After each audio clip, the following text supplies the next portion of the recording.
जो entire charge लावलेला होता हा संपूर्ण चार्ज प्रॉसिक्युशननी बियॉन्ड रिजनेबल डाऊट साबित केला आहे. ह्या निष्कर्षाला मेहरबान न्यायालय आज पोहोचलेला आहे. यात आरोपी विरुद्धचा जो BNS कलम 64 बलात्कार, BNS कलम 65(2), त्यानंतर BNS 74 विनयभंग, BNS 103(1) खून, BNS 173(2) किडनॅपिंग, BNS 140(1) ह्या खुनाच्या उद्देशाने अपहरण करणे आणि पॉक्सो ॲक्ट सेक्शन 4, 6, 8 आणि 12 हा संपूर्ण चार्ज प्रॉसिक्युशननी सक्सेसफुली प्रूव्ह केलेला आहे. हा चार्ज प्रूव्ह केल्यानंतर आज शिक्षेबद्दल युक्तिवादासाठी हे प्रकरण कोर्टाने फैलावर घेतलं. सर्वप्रथम यात आरोपीला शिक्षेबद्दल काय म्हणणं आहे याबद्दल विचारणा केली. आरोपीने जो त्याचा जबाब नोंदवला गेला होता 351 कलमाखाली, त्यात त्यांनी जो डिफेन्स घेतला होता की ह्या छोट्या मुलीला गाईचं वासरू दाखवण्यासाठी मी गोठ्याकडे नेलं होतं, त्यात तिला मी कडेवर घेतलं होतं, तिथे माझा पाय अडकला पाईपमध्ये आणि मी खाली पडलो, त्यामुळे त्या मुलीला जखमा झाल्या, ती रडू लागली आणि ती रडत होती, माझ्यावर कोणी संशय घेऊ नये म्हणून तिला कॉटवर तिथे ठेवलं आणि मी निघून गेलो. हाच स्टान्स आज त्यांनी रिपीट केला. त्यानंतर कोर्टाने प्रॉसिक्युशनला विचारलं. प्रॉसिक्युशनकडनं आज जो युक्तिवाद करण्यात आला आहे त्यात हा गुन्हा अतिशय थंड डोक्याने विचारपूर्वक कटकारस्थान रचून हा गुन्हा करण्यात आलेला आहे. हा अतिशय गंभीर आणि अतिशय हा नीच दर्जाचा कृत्य ह्या आरोपीने केलेला आहे. यावर प्रॉसिक्युशनकडनं भर देण्यात आला.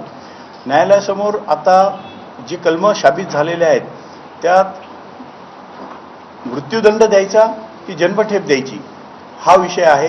या विषयावर ह्या आरोपीला जन्मठेप न देता या आरोपीला मृत्यूदंड म्हणजे फाशीची शिक्षा का द्यावी यावर सविस्तर आर्ग्युमेंट करण्यात आलं. प्रॉसिक्युशनकडनं आज 12 लँडमार्क जजमेंट मेहरबान न्यायालयात दाखल करण्यात आले. त्यात ही मुलीचं वय, या मुलीचं वय घटनेच्या वेळेस 3 वर्ष 2 महिने आणि 7 दिवस होतं. एकूण तपासात जे आलं आहे किंवा जे साबित झालेलं आहे त्यात ह्या मुलीवर 3:12 ते 3:51 सातत्याने अत्याचार झालेले आहेत. त्या मुलीच्या शरीरावर एकूण 18 जखमा मिळून आलेल्या आहेत आणि हे पूर्ण 39 मिनिट ह्या आरोपीने ह्या मुलीचं शोषण आणि आरोपीने ह्या मुलीबद्दल मुलीशी हे कृत्य केलेलं आहे.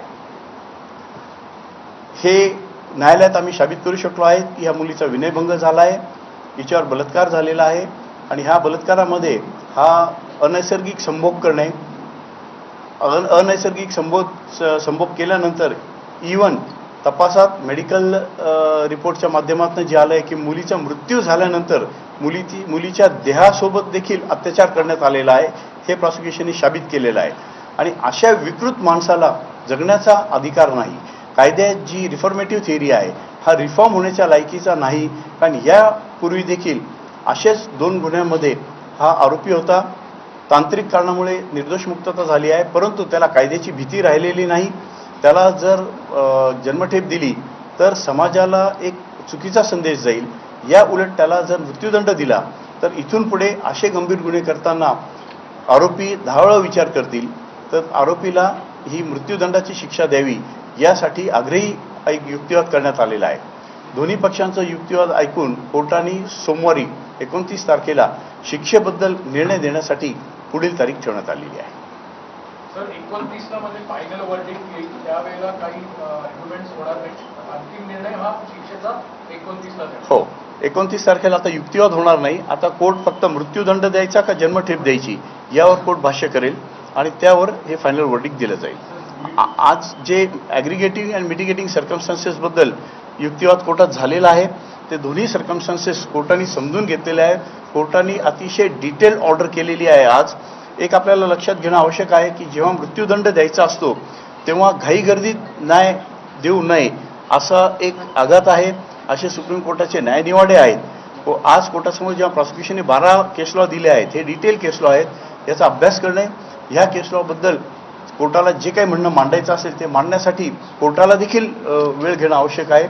आरोपीला पूर्ण संधी न्यायालयाने दिलेली आहे की आरोपीला अजूनही काही सांगायचं. आरोपीचा जेल रिपोर्ट आलेला आहे, फॅमिली स्टडी रिपोर्ट आलेला आहे, साऊंडनेस टेस्टचा रिपोर्ट आलेला आहे, आरोपी लैंगिक कृत्यासाठी सक्षम आहे किंवा नाही याचा रिपोर्ट आलेला आहे.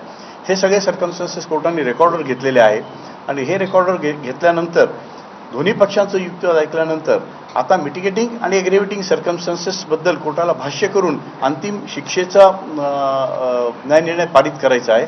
त्यासाठी पुढची तारीख ठेवण्यात आली. सर, तुम्ही जे 4 केस लॉ प्रामुख्यानं सुरुवातीला आर्ग्युमेंटच्या दरम्यान दिलेलं होतं, बच्चन सिंगचं, मिची सिंगचं, महेश सिंधू महाराष्ट्र स्टेटचं, या सगळ्या गुन्ह्यांमध्ये कॅपिटल पनिशमेंट दिलेले आहेत ॲपेक्स कोर्टानं. तुम्हाला काय वाटतं या सगळ्या